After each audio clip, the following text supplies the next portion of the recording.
darles la bienvenida al noveno Encuentro Nacional y Sexto Latinoamericano, la Universidad como objeto de investigación.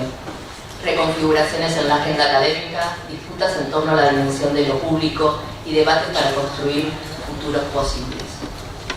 Un congreso con sede en la Universidad Nacional de La Plata, organizado por universidades e institutos de universidades públicas, la Universidad Nacional 3 de Febrero, la Universidad del Sur, la Universidad de Lanús, la Universidad Nacional de Lanús, la Universidad Nacional de Entre Ríos,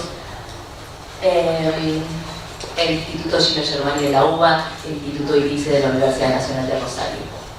Esta nueva edición pretende dar continuidad, actualizar y profundizar las instancias de intercambio, producción y circulación de conocimiento en torno a la educación superior en Argentina y América Latina. A partir de recuperar la experiencia de los encuentros realizados con anterioridad en la Universidad Nacional del Litoral en 2017, la Universidad Nacional de San Luis en el 2013, la Universidad Nacional de Córdoba 2009, la Universidad de Tucumán 2004, la Universidad Nacional de La Plata en el 2002 y la Universidad de Buenos Aires 1997-1995.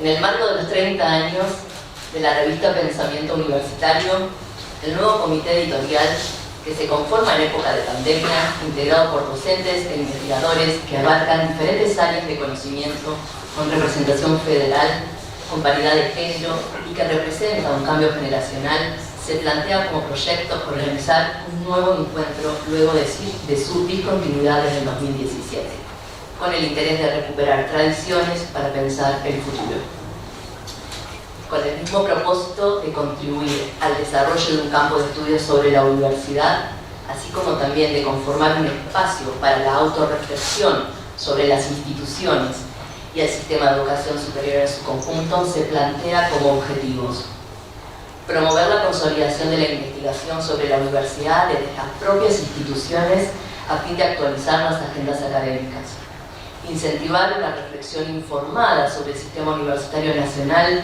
que fortalezca la autonomía responsable de las instituciones y sus actores, intercambiar avances en los conocimientos producidos sobre diferentes dimensiones de la universidad desde múltiples perspectivas teóricas y metodológicas, aportar al debate público sobre los desafíos actuales y futuros de la educación superior en la región que contribuyan a la construcción de procesos más democráticos, favorecer la ampliación y consolidación de redes de investigación y de cooperación entre instituciones de educación superior y los principales actores del campo universitario. Un congreso que se estructura sobre el desarrollo de 5 paneles centrales con destacados investigadores e investigadoras de diferentes países de la región: Brasil, Chile, Uruguay, Perú, México, junto a colegas de Argentina. Abordarán viejos temas desde perspectivas nuevas, así como también nuevos temas de la agenda académica del campo de estudios sobre la universidad. Además, contaremos con un conversatorio de François Dubet y una conferencia principal a cargo de Arne Van Saten, que nos permitirán problematizar núcleos centrales de nuestra agenda universitaria, la cuestión de las desigualdades en el nivel universitario.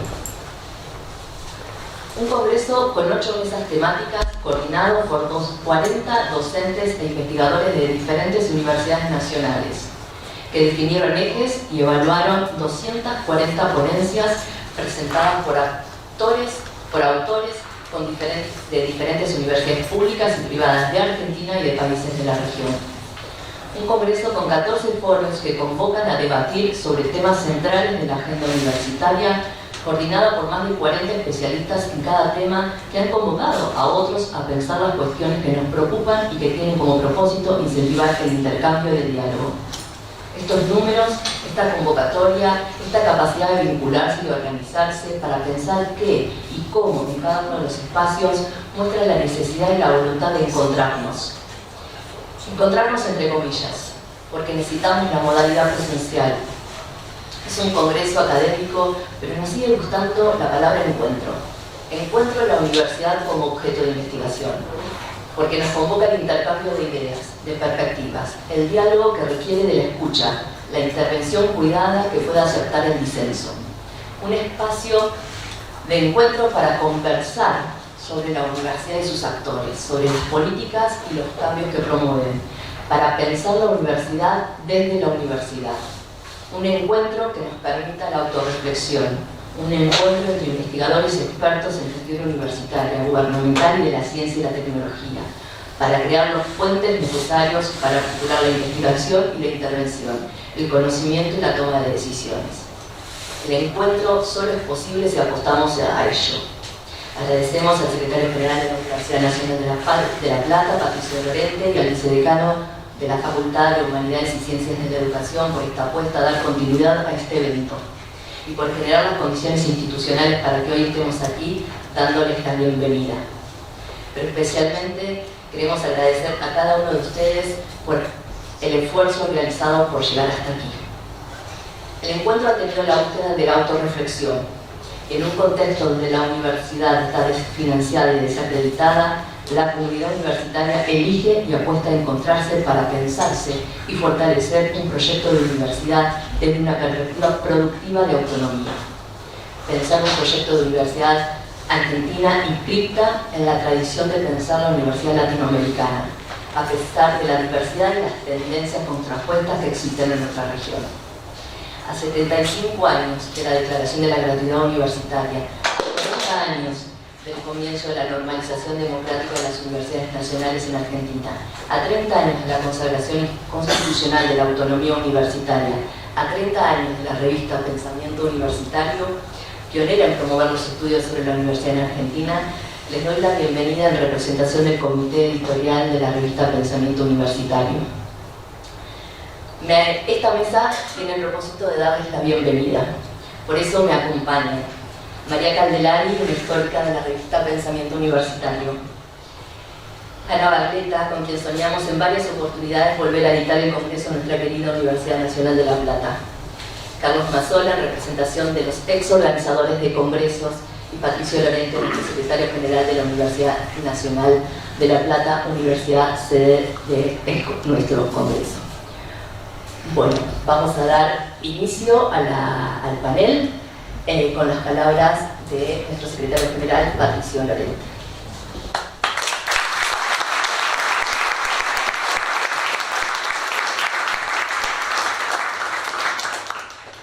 Buenos días.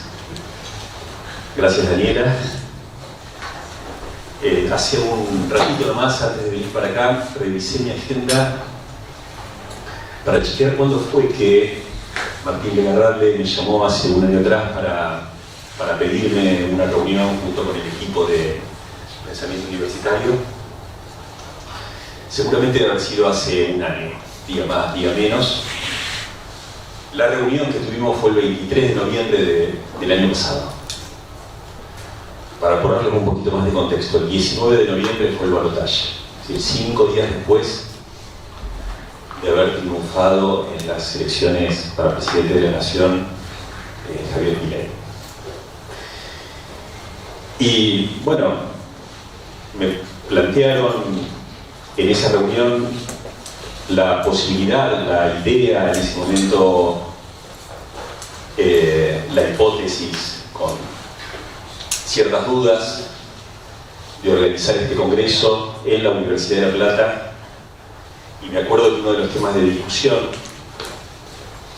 era si se hacía este año o si se esperaba un poco más, si se hacía el año que viene, para ver cómo decantaba esta nueva situación política, esta irrupción de una fuerza política inesperada conduciendo el gobierno de nuestro país. Me acuerdo que creo que Martín y yo les insistíamos con hacerla ahora, que era el momento para encontrarse, para encontrarnos, la comunidad universitaria pensando la universidad, reflexionando sobre la universidad, haciendo hipótesis y construyendo políticas sobre el futuro de la universidad. Y a mí me parece que, más allá de que quizás lo nuestro, lo de Martín y mío, fue un poco irresponsable porque el peso de la organización del Congreso no caía sobre nosotros, este grupo de compañeros y compañeras tomó el desafío, lo asumió y hoy estamos acá, en un programa que es muy difícil verlo en detalle completo, pero con una mirada en diagonal ya uno se da cuenta de la densidad que tiene de la cantidad de propuestas, de la riqueza de las ideas. Y a mí me parece que ahora como se dice coloquialmente, el diario del lunes, la verdad que fue una gran decisión la que tomó el grupo organizador de hacerlo este año, porque por lo menos lo que yo pensaba de lo que iba a ser el 2024 respecto de las universidades resultó ser más complejo. Como suele decir Barletta, es más complejo. Creo que lo que está en juego hoy no es una crisis presupuestaria sobre las universidades. Es un desafío existencial en la Argentina, por lo menos a lo que entendemos como universidad pública. Que, si uno lo piensa, pareciera ser la segunda versión del ataque y de la reconfiguración que tuvieron los otros niveles de la universidad pública en el primer lustro de la década del 90. Hasta ese momento, en una ciudad como esta, en La Plata, una ciudad de tamaño medio, no había una oferta extendida de educación privada para los niveles inicial, primario y medio, que fuera que tuviera un sentido aspiracional para las clases medias, sobre todo. Por supuesto que la educación pública en esos niveles hacían décadas que venía fragmentándose y diferenciándose de acuerdo al lugar, al origen social de sus estudiantes, etc. Pero no tenía la configuración que tomó a partir de los 90, donde claramente el servicio educativo pasó a ser considerado fundamentalmente una mercancía puesta en el comercio. La universidad pública tuvo que enfrentar también ese desafío, pero pudo resistir, yo creo que por dos circunstancias. La primera, por el extraordinario nivel de movilización que tiene la comunidad universitaria en Argentina, especialmente su movimiento estudiantil, pero además por la reforma constitucional del 94, que sancionó la autonomía de la universidad. Porque en esos años previos a la reforma universitaria ya la Corte Suprema venía experimentando con una doctrina fuertemente restrictiva de la autonomía en aquella Corte del...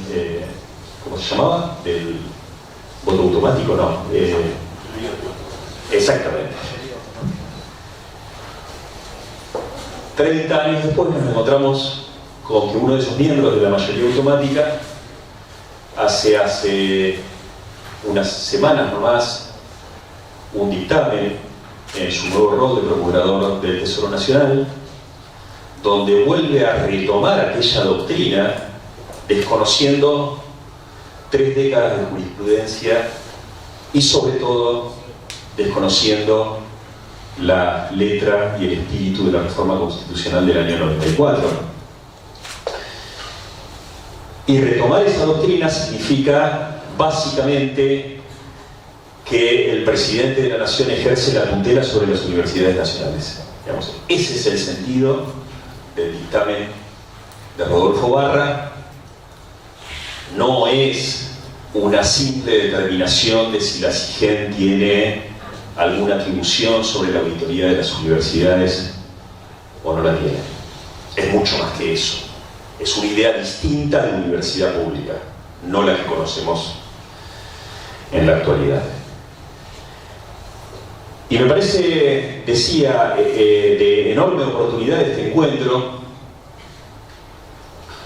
porque me parece que estamos como inmovilizados en una etapa de resistencia y hay que salir de ese lugar para repensarnos, para pensar la universidad, para pensar cómo seguimos construyendo la universidad que queremos, que deseamos, que en parte es la que conocimos, pero tenemos que pensar más allá. A mí me parece que, entre otros aportes maravillosos que hace la universidad pública, en particular en nuestro país, hay uno que me parece sustancial para estos tiempos, que que no suele estar en la conversación, porque es más bien difuso, que es, a mí me parece que el signo de estos tiempos es la fragmentación. No solo la fragmentación política, que es ya ridícula. No sé si se enteraron que hace unos días un diputado nacional armó un bloque que tiene como único integrante a sí mismo y el nombre que le puso es Unidos. Es un poco brutal, me parece, ¿no? Pero también la fragmentación... pariente de Ana. También la fragmentación, digo, a todo nivel. Decía hace un par de años, en un librito muy interesante de Marta Peirano, dice, hace 20 años las plataformas nos sacaron del lugar donde estábamos y nos metieron en un lugar donde solo interactuamos con gente que compra la misma ropa que nosotros, que escucha la misma música, que vota los mismos candidatos, etc. Y de pronto nos encontramos que estamos en una sociedad sin fricción, porque interactuamos con gente como uno. Y administrar recursos comunes requiere fricción, digamos, requiere otro tipo de interacciones sociales. ¿Y dónde nos encontramos? Bueno, uno de los lugares donde se encuentran distintos en nuestra sociedad es en la universidad pública, porque pudo resistir a los 90. Y por supuesto que quienes acceden a la universidad pública no representan una muestra exacta de nuestra sociedad, pero hay distintos. Hay estudiantes que tienen distintos orígenes, de distintos lugares, de distintas condiciones sociales, de distintas historias de vida, de distintas trayectorias escolares.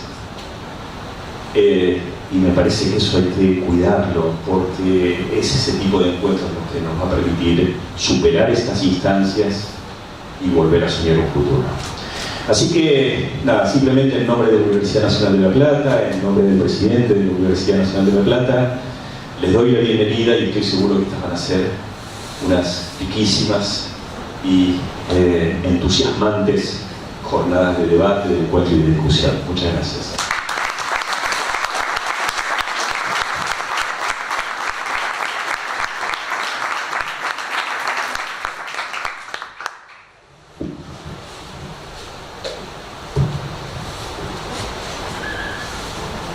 Bueno, muchas gracias al grupo organizador, a Daniela, al grupo de pensamiento universitario, a las autoridades acá presentes.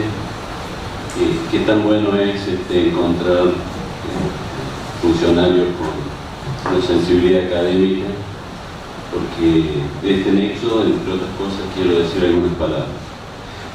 Bueno, una alegría de volver a encontrarnos, un agradecimiento a todos los que han trabajado para este encuentro, porque en mi nombre y quienes hemos organizado encuentros previamente, sabemos la tarea, las dificultades, pero también la alegría que significa realizar este esfuerzo. Alegría también, aparte de encontrarnos con gente amiga, conocidos, colegas, es ver la convocatoria que ha tenido este encuentro, la cantidad de trabajos, de foros, de libros que se han presentado, lo que supone sin duda un reconocimiento no solo a los organizadores, sino también a quien fue nuestro maestro, nuestro mentor, que impulsó tanto los encuentros que ya llevan 29 años del primer encuentro, como la revista Pensamiento Universitario, que llevamos 15 años, perdón, 30 años, 15 años, la pérdida de Pedro. En este sentido, quiero recordar un párrafo muy breve, dos párrafos en realidad, que están en la revista número 12, de unas palabras de homenaje a Pedro, que fueron escritas por el grupo de Tandil, que organizó el quinto encuentro. Dicen estos párrafos así: en ambos casos, Pedro generó herramientas fundamentales para que los que trabajamos de manera dispersa en estas temáticas pudiéramos reunirnos, conocernos, intercambiar puntos de vista, discutir, escuchar otras voces y hasta reencontrarnos entre ellas. Estas actividades, sin embargo, no estuvieron exentas de sinsabores, de desencuentros, dificultades y supusieron sin duda un enorme esfuerzo, una férrea voluntad y una visión clara de futuro. Más adelante, otro pequeño párrafo agrega: si los universitarios no somos capaces de asumir la responsabilidad social que nos toca jugar desde la tarea propiamente universitaria, se corre el riesgo de deslegitimar los fundamentos que abreva la autonomía universitaria. Creo que estas palabras breves, sencillas, dicen mucho. En primer lugar, el reconocimiento a la labor de Pedro. En segundo lugar, dar cuenta de que nuestra labor se da en un marco de tareas aisladas, fragmentadas, y que nos cuesta articular, juntarnos, trabajar. Y por supuesto, un llamado a la responsabilidad que tenemos como universitarios, que tenemos con nuestro contexto. Precisamente en este sentido, como decía el colega, vivimos momentos difíciles. Yo, más que compararlo con la década del 90, creo que es más comparable a la dictadura militar, en donde también, como señalaste, el concepto de existencia, estaba en juego la existencia de las personas, y ahora lo que está en juego es la existencia de la institución. Por eso solo creo que este momento tiene esa referencia. No obstante, la marcha del 23 de abril fue un momento esperanzador, porque se dio en la misma una serie de condiciones de unión, de unidad, de nuestros dirigentes, rectores, sindicatos, estudiantes, claustros, y también, por supuesto, algo que esperábamos, pero que nos sorprendió, el vínculo y el reconocimiento de la sociedad. Ahora, estas condiciones de unidad que nos fortalecen y que sabemos que es imprescindible para sostener nuestra existencia, no es algo dado y ya consolidado, sino que es una tarea a sostener, a mantener, a cuidar y, por supuesto, a profundizar.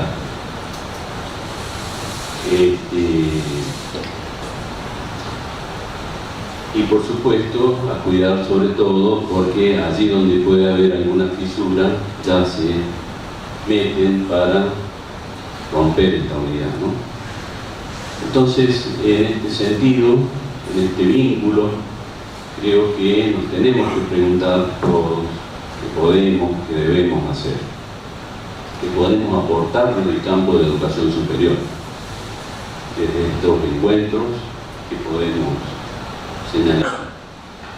Y en este sentido, muy breve, pero decir algunas pequeñas cosas de lo que podríamos hacer, sobre todo para un nexo que es bueno construir, aportar, que es justamente el nexo entre los académicos y las autoridades.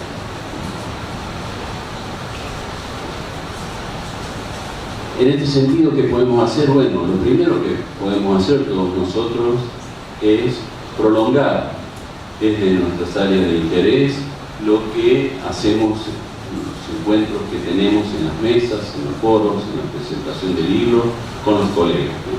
Desde cambiar teléfono a intentar construir convenios, redes, grupos. Esto me parece que es interesante, una tarea que podemos tener en mente para prolongar este noveno encuentro. Otra tarea que podríamos tener en mente es retomar los primeros estudios que se realizaron, que dieron fundamento, sentaron las bases del campo de educación superior. Los primeros estudios del campo estaban íntimamente articulados con las problemáticas de la gestión, con los temas que las autoridades demandaban no solamente información, sino también análisis, explicaciones, contextualizaciones, y allí surgieron producciones intelectuales que apuntaban en este sentido y que fortalecían esta relación. También, por supuesto, la sugerencia es poner en agenda, en nuestras temáticas, en nuestros objetos de estudio, lo que venimos haciendo, pero desde la perspectiva de problematizarlas, ¿no? Ponerlas en clave de problemas, porque enfocando así, metodológicamente, nuestros trabajos, los mismos, esos temas, se tornan más transdisciplinares, también atraviesan el interés de distintos claustros y le damos, por cierto, más pertinencia. Indagar también las condiciones que nos unen y que nos desunen. Hay mucho trabajo que se viene realizando de manera cooperativa, en redes, en grupos, y esos trabajos pueden ser, deben ser temas de estudio para marcar información, modalidades que puedan, que deban fortalecerlo y sortear también dificultades que tienen. Pero también indagar las condiciones que nos desunen. Que hace, por ejemplo, que muchas veces nuestros representantes tomen decisiones un poco aisladas de las representaciones que tienen. Y en parte pienso que esa independencia un poco desbordada de nuestras autoridades se debe precisamente a que nuestro campo de trabajo está fragmentado. Si nosotros pudiéramos trabajar de manera más articulada, nuestros representantes quizás tengan una fidelidad mayor con el campo de trabajo. Para evitar, por ejemplo, cierto que se den divisiones que hoy no se dan, pero que hay que sostener, divisiones entre los rectores, divisiones entre las instituciones, entre nuestros dirigentes gremiales, mantenerlos unidos. Y en ese sentido, entiendo que podemos conceptualizar qué cosas hacen que nuestra institución, quizás nuestra nave insignia, a veces navegue un tanto sola y le cueste articularse con el resto de las universidades. Será el tema de la autonomía, que es una bandera que no entiendo por qué a veces nos separa cuando creo que todos la compartimos. Pero poner conocimiento allí para acercar información, modalidad, no para llegar al acuerdo, pero sí para aportar a un debate con mayor fundamento y quizás así poder tejer algunos acuerdos. Muchos trabajos, como digo, se realizan de manera conjunta, cooperativa, pero que también encuentran dificultades para profundizar, ¿no? Carreras interinstitucionales, cooperativas, cooperaciones, acuerdos, redes, que vienen trabajando y que hay que, en el mismo sentido, podemos aportar información, conocimiento. Por último, por supuesto, no podemos pensar que uniéndonos nosotros ya vamos a estar fuertes. Nos falta un lazo clave, fundamental, que fortalecer, que es con el de la sociedad, con el resto del sistema educativo, con los otros niveles de enseñanza, con el sistema, con los otros sistemas culturales, con el sistema productivo, con el sistema social. Así que, bueno, ojalá entonces que podamos aportar a dar un paso más en la conformación del clima, del contexto de mayor unidad. Bueno, muchas gracias y les deseo buenas jornadas en esta maravillosa institución.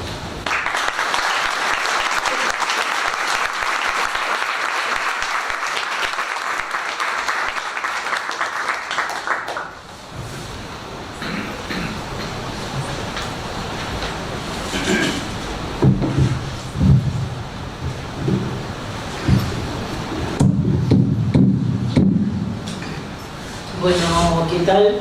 Buenos días a todas, a todes, a todos.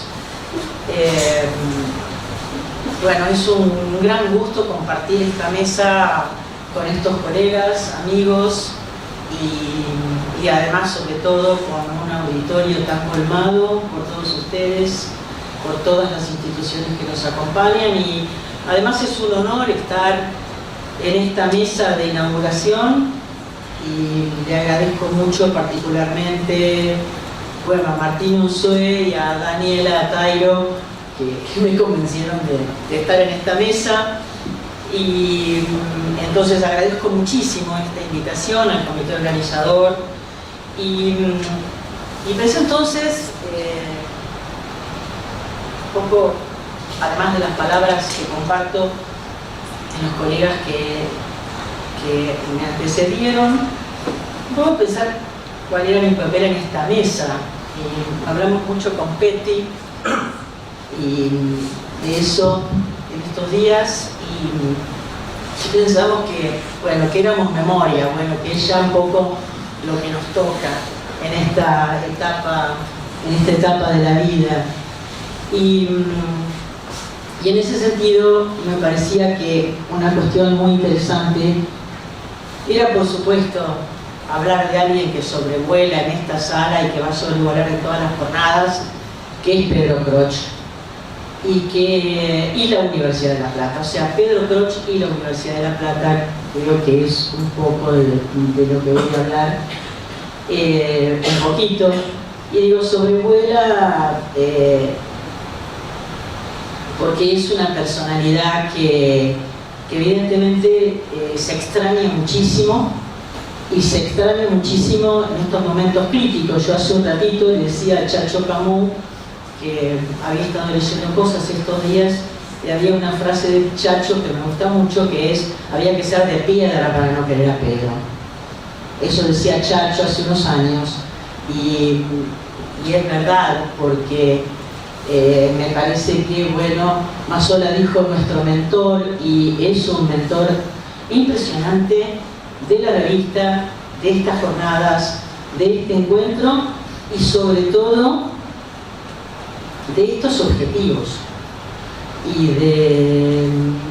del armado de estos grupos de trabajo con todos los objetivos y propuestas que acaba de hacer Mazzola, infinitas, ¿no?, para nosotros en esta situación de conflicto.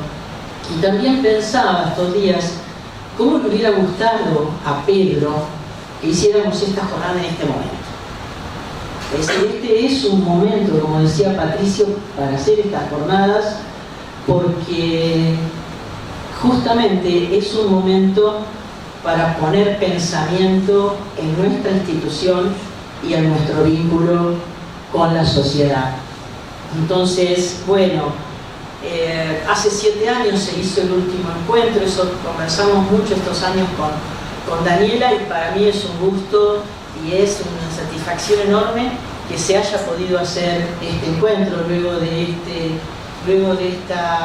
impasse, de este paréntesis, en donde me alegra muchísimo que hayan sido superadas todas las rispideces o ciertas también cosas inquinas que siempre nos habitan, y esa por ahí es una de las razones por las cuales a veces, ¿no es cierto?, nuestro aporte a las instituciones se menoscaba o se invisibiliza, o no puede apreciarse o no puede tomarse para la intervención. Entonces, es un gusto que esto haya podido, es un placer que haya podido superarse y que estemos hoy aquí retomando esos encuentros de la universidad como objeto de investigación, es decir, investigarnos a nosotros mismos para intervenir, para poder tener un conocimiento, una información actualizada, histórica y sistémica sobre nuestras instituciones.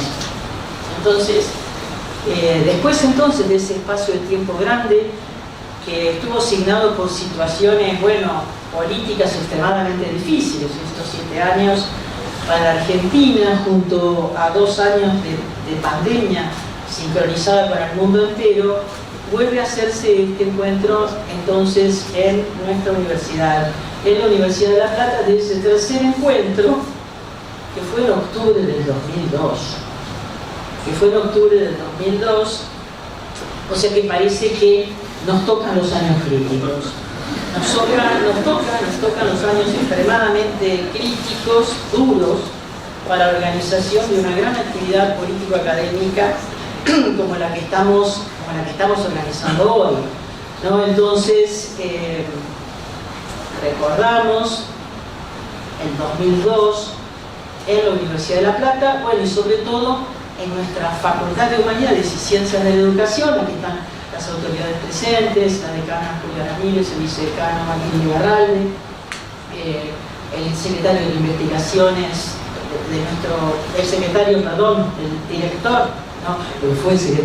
el director de nuestro Instituto de Investigaciones y Humanidades y Ciencias Sociales, el IRIX, Juan Eis. Y esos años, ese año 2002 en nuestra universidad, ¿no? En nuestra Facultad de Humanidades, que era, bueno, muy duro. Huelgas infinitas, huelgas no docentes, todo sucio, todo, no se podía estar, los baños colapsados. Estábamos en este edificio, pero no tan divino como hasta ahora, no nos querían tanto y en esa época, ese es otro tema, de los vínculos entre el rectorado y la Facultad de Humanidades en esa época, y entonces este edificio estaba colapsado. Entonces, un edificio colapsado en un momento políticamente imposible, bueno, ahí se hicieron las terceras jornadas Universidad como objeto de investigación. Y vieron que este país tiene cosas alucinantes, tiene cosas increíbles. Cuando vos pensás que esto es tan crítico y no va a venir nadie, vamos a estar entre nosotros discutiendo 3 o 4 cositas, bueno, viene la gente, vienen los colegas, vienen los investigadores, vienen los invitados extraplatenses. Es decir, esto es una vitalidad enorme que tiene nuestro sistema en ese sentido, ¿no? Entonces ese 2002 también fue potente como ese tercer encuentro. Ustedes saben todos que fue recogida, que toda esa investigación de ese encuentro fue recogido en uno de los libros compilados por Pedro, Las miradas de la universidad, que se editó por Antonio Camus, Marcelo Prati, acá presentes, bueno, Pedro, Mariana Versino y bueno, todos los colegas de la Facultad de Humanidades y sobre todo, bueno, de la carrera de Sociología, que en ese momento además no tenía 10 años. Hace poquito celebramos los 30 años de la carrera de Sociología y bueno, entonces, como se decía ahí, como decía Pedro, celebremos los esfuerzos que por recursos modestos se organizan en la base del sistema y que algunas veces no tienen la visibilidad que deberían tener. Y que entonces, bueno, eso, un año tremendamente difícil. Recuerdo que también hicimos el primer coloquio de Historia y Memoria en abril del 2002, y eso también fue notable, esta combinación, ¿no?, entre crisis y público, que también, bueno, podemos decir que el 2001-2002 fue también una combinación de crisis y rebelión, ¿no?, porque no tenemos que olvidar de que además de la crisis hubo una rebelión muy potente de la que surgieron muchos de los fenómenos políticos posteriores a esa crisis. Entonces, en las miradas de la universidad, en esa compilación de trabajos de ese encuentro, nada, menciono dos cosas porque creo que las podemos conectar con lo que pasa hoy. Por un lado, las palabras del decano de ese entonces, José Luis de Diego, decano de la Facultad de Humanidades, que decía en el prólogo: se puede reflexionar sobre la universidad en un país que parece descreer ya de cualquier institución, en este contexto de incertidumbres y desalientos.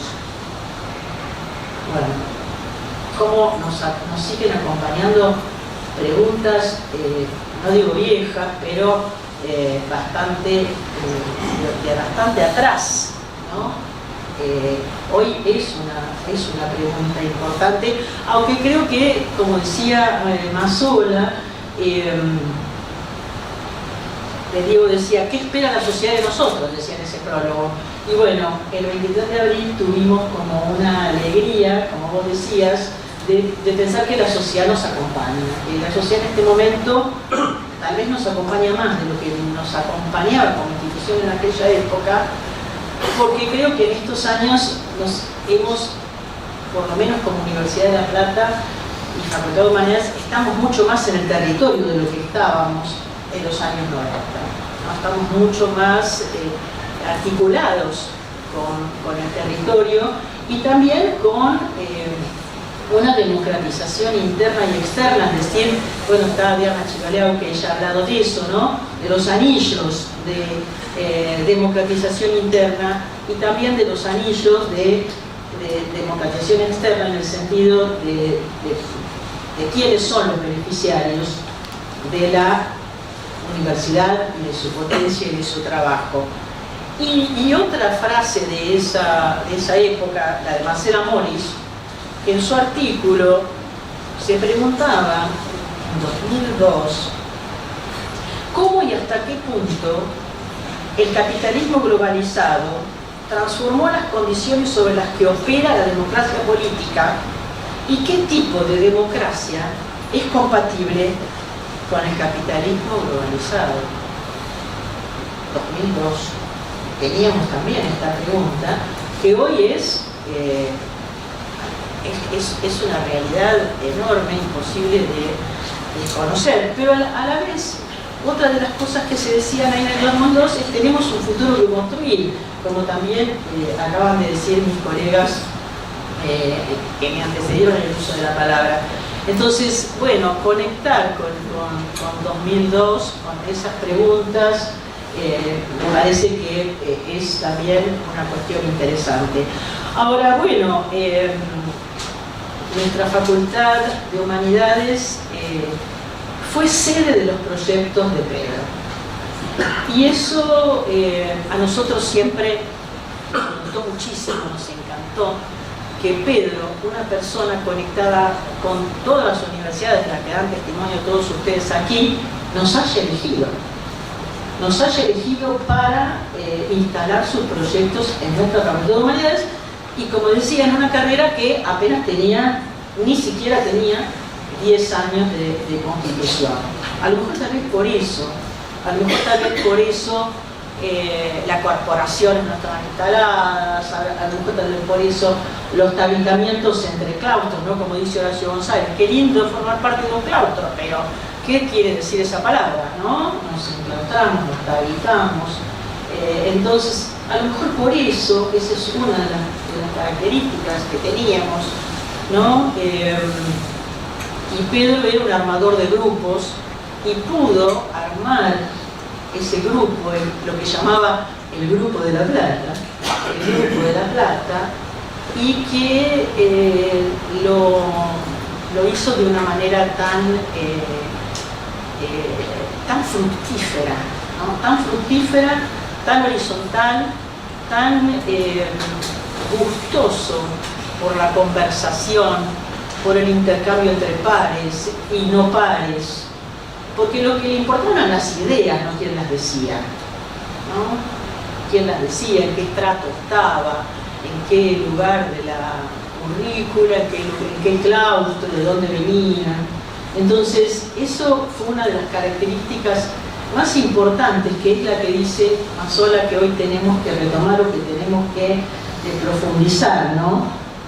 Y que es lo que estas jornadas siempre trataron de hacer, es decir, la vinculación de la investigación de los investigadores, de las investigadoras, con los actores y las actrices.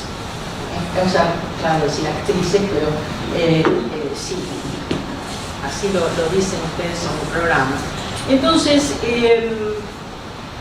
por eso que hoy tenemos un compromiso con su legado, que para mí es ser capaces de, bueno, mantener un grupo de trabajo que pueda continuar el gran proyecto, estudiarnos a nosotros mismos, producir conocimiento y convertirlo en un instrumento de intervención. Entonces, bueno, ¿por qué le gustaba a Pedro, ¿no? Nuestra facultad, nuestra universidad? Ustedes no sé si recuerdan, seguro que sí, ese trabajo que hizo Pedro sobre pensadores y forjadores, ¿no? Cómo le interesaban los grandes, sí, porque él pensaba muchísimo en las estructuras, es decir, pensaba muchísimo en las estructuras que condicionaban algunas incapacidades o debilidades de nuestras instituciones que nos impedían tener proyectos de largo plazo o de mediano plazo. Pero a la vez le interesaban mucho los pensadores y los forjadores, y uno de esos forjadores era Joaquín B. González, y también Julio B. González, su hijo, que siguieron mucho el pensamiento de nuestra universidad, y lo que a él le interesaba, y que siempre me quedo pensando en eso, es qué impronta le dio Joaquín B. González a esta universidad como mandato fundacional, que es un mandato que esta universidad sigue teniendo como, bueno, el laboratorio fecundo, ¿no? Si ustedes leen la memoria de fundación, de cuando Joaquín B. González presenta a las autoridades nacionales el proyecto de refundación o fundación, bueno, eso es un debate, si la fundó o la refundó, dice, en la descripción general del proyecto, habla de ese laboratorio fecundo, dice, bueno, tengo aquí la cita, que dice: tampoco creo que haya en el país mucho ambiente ni espacio bastante para una tercera universidad del tipo de las clásicas de Buenos Aires y Córdoba. Pero precisamente en esa convicción pienso que una tercera universidad de tipo moderno y experimental, que se aparte de aquellas por su organización, diferente carácter y métodos de sus estudios, sistema de gobierno interior y direcciones especiales y prácticas de sus diversas secciones, no solo tendría cabida fácil, sino que respondería a una necesidad evidente de todas las clases sociales de la nación, y en particular de las que miran más a la prosperidad general bajo su faz científica y económica, que del solo punto de vista literario al cual se han consagrado de preferencia los institutos docentes argentinos desde sus fundaciones coloniales, ¿no? Algo también en lo que Pedro pensaba, ¿no? En esos legados, el legado colonial, el legado de tan atrás, ¿no? La presencia de la Iglesia con su perspectiva antimoderna, con su perspectiva anti-ilustrada, todas las fuerzas heterónomas, ¿no? Bueno, por supuesto el Estado, que en una época lo celebramos, hubo años en que lo celebramos, pero tenemos que siempre saber que el Estado, ¿no?, fue muy difícil para la universidad, un Estado de persecución, de opresión, bueno, sabemos las dictaduras, y por supuesto desde el 2002 ahora estamos pensando siempre en el mercado como esas fuerzas heterónomas. Entonces, la Universidad de La Plata, desde su fundación, con ese mandato fundacional que tanto le gustaba a Pedro, porque veo que Joaquín González, el otro día leí un trabajo sobre Martí, la presencia de José Martí en la política cubana, y Joaquín es alguien que reivindica a todo el mundo, a la izquierda, a la derecha, Batista, Fidel Castro. Bueno, es una persona, ¿no?, que muy... Y Joaquín González pasa lo mismo acá, ¿no? Es decir, parece como fue un anticipador de muchos proyectos. Bueno, entonces, no más, sí, para terminar, creo que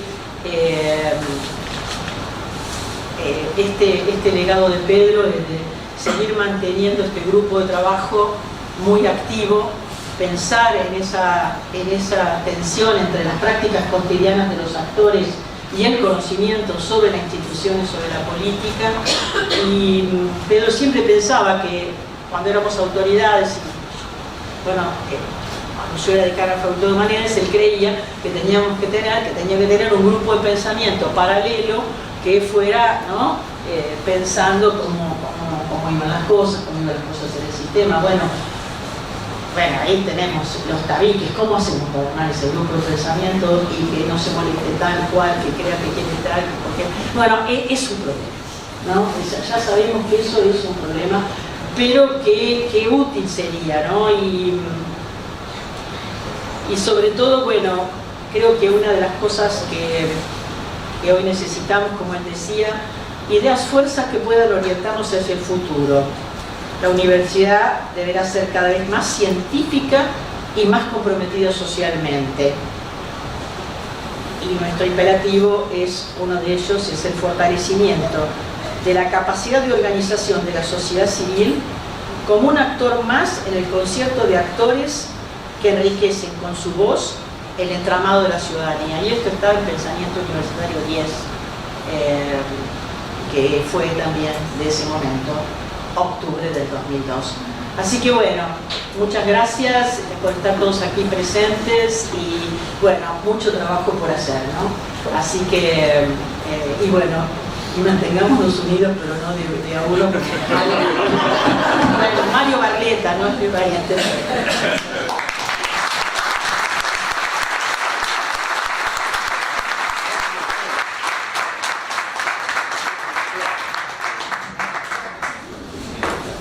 Hola, buen día.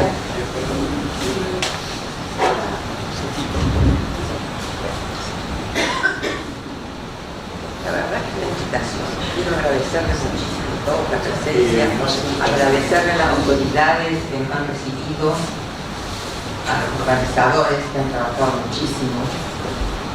Y la verdad es que me resultó, por un lado, muy difícil pensar qué tenía para decir. Porque tengo como una especie de imposibilidad, dado el tiempo que vivimos, un tiempo tan difícil. ¿Qué va a hacer la universidad dentro de 30 años? Me resulta difícil pensarlo, me resulta muy difícil.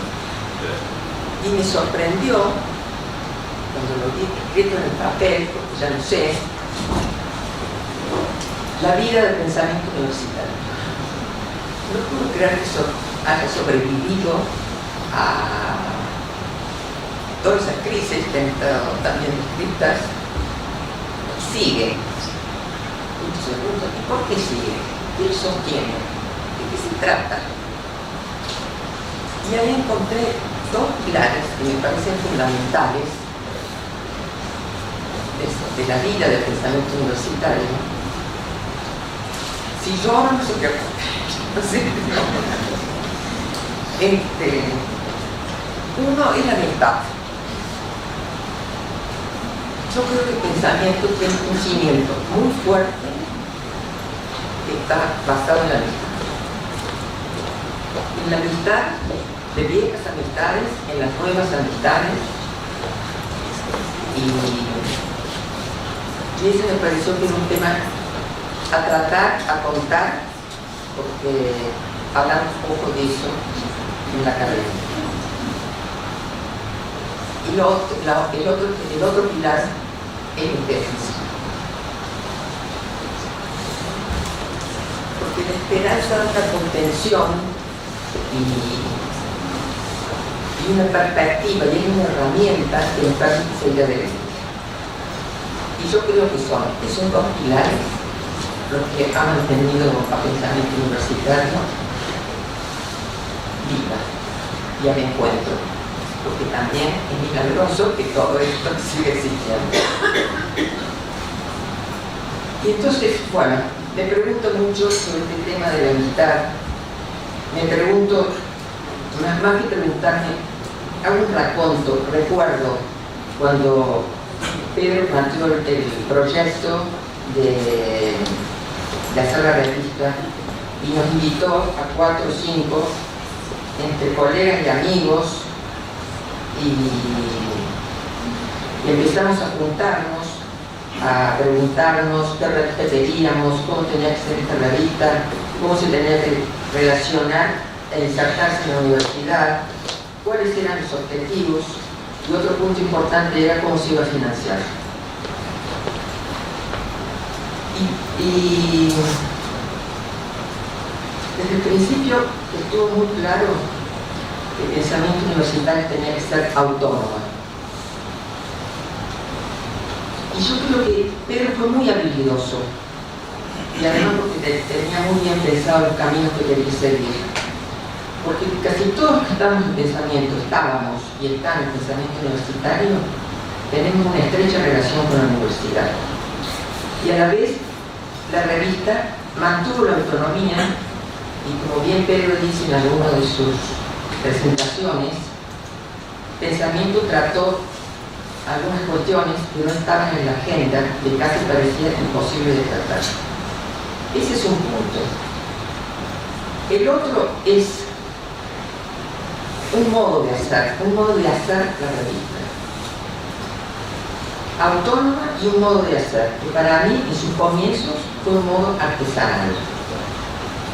Y aquí me pongo a pensar que también había una cuestión de tiempo, de voluntad, disposición y tiempo, porque nosotros seguíamos a pensamiento universitario en todos los momentos de la producción y de la circulación.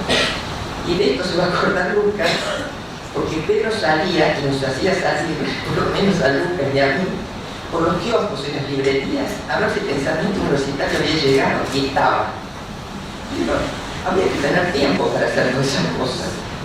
Pero también es cierto, estábamos tan entusiasmados que dedicábamos los sábados y los domingos y cualquier momento de ir a tomar un café.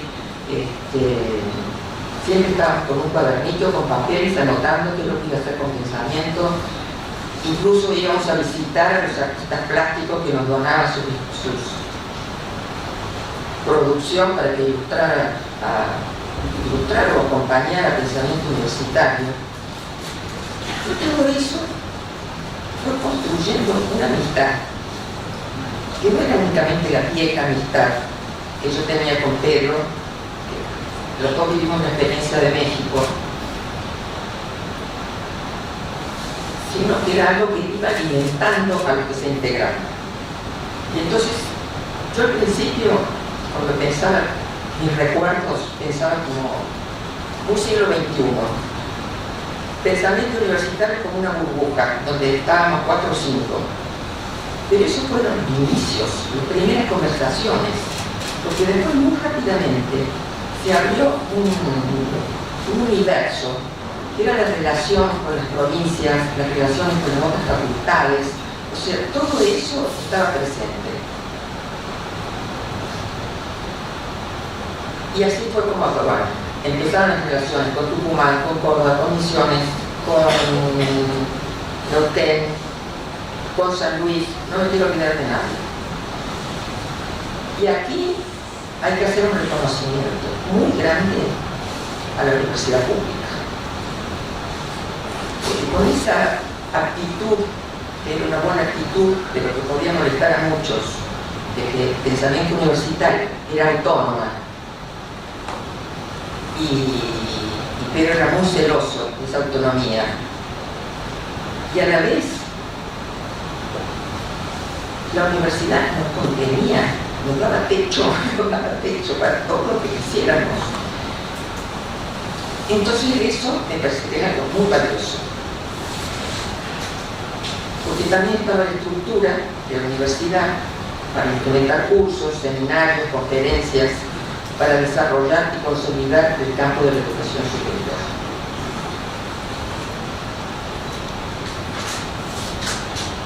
Los años 90 no fueron fáciles, claro. Yo pienso, digo esto y pienso, si los años 90 no fueron fáciles, no sé qué nos queda para estos años que estamos viviendo ahora.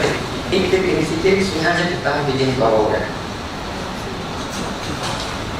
Y entonces también la realidad que vivíamos también no fue como limando no el entusiasmo de hacer la revista, sino como tener una visión más realista. Nosotros pensábamos que íbamos a sacar pensamiento universitario todos los años, y eso no fue posible. Nosotros hacíamos todo. Y recién conversaba con Carolina y con Lucas que en realidad ese tiempo que dedicaba para pensamiento universitario era trabajo, pero también era un lujo tener ese tiempo para hacer algo que queríamos. Porque yo me doy cuenta ahora que las exigencias, eso que se llama carrera académica, son tan grandes que parece que los jóvenes no tienen tiempo para respirar.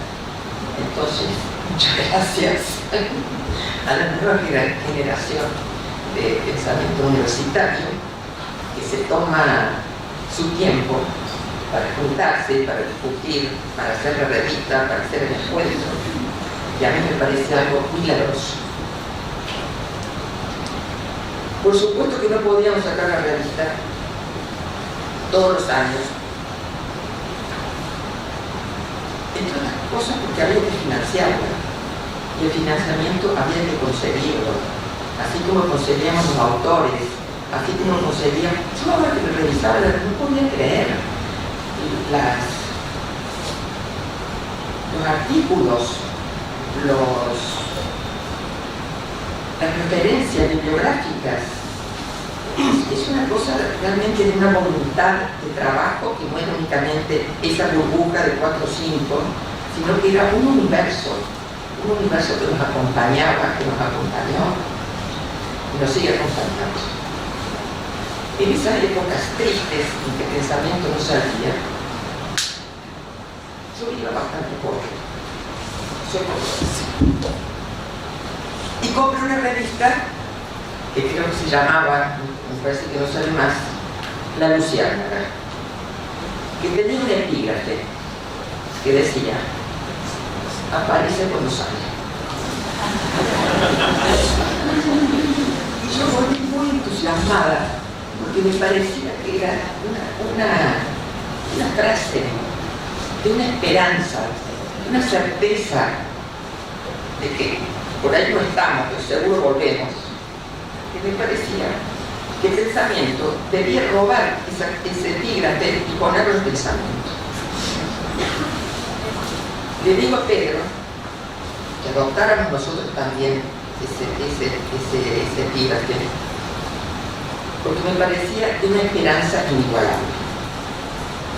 Y discutimos con Pedro, que cuando yo le dije que pusiéramos ese epígrafe, porque Pedro se puso furioso, y yo no entendía muy bien pero después entendí, porque esa revista era un tiempo difícil, y esa revista era la revista de los niños de la calle. Nosotros estábamos como los niños de la calle, sin poder hacer lo que queríamos, sin tener posibilidad de sacar la revista.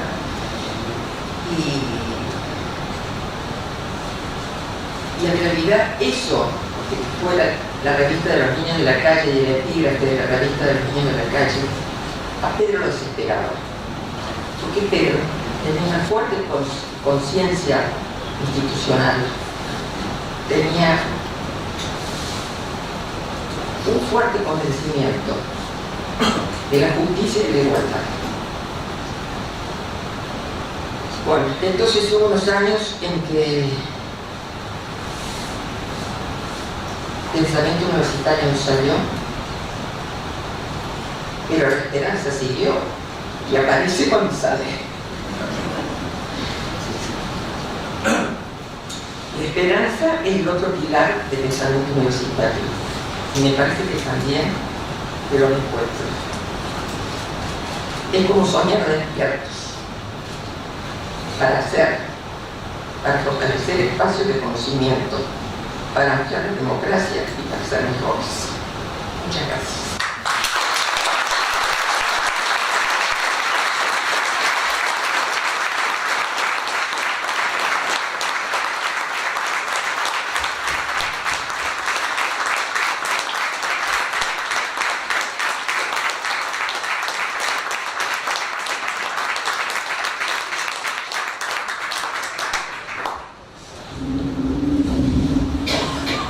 Bueno, es un congreso que convoca a pensar la universidad, pero que también nos está movilizando mucho, y estoy convencida de que hay que darle lugar a estas sensaciones que también son la fuerza que nos hace estar aquí con esta sala llena.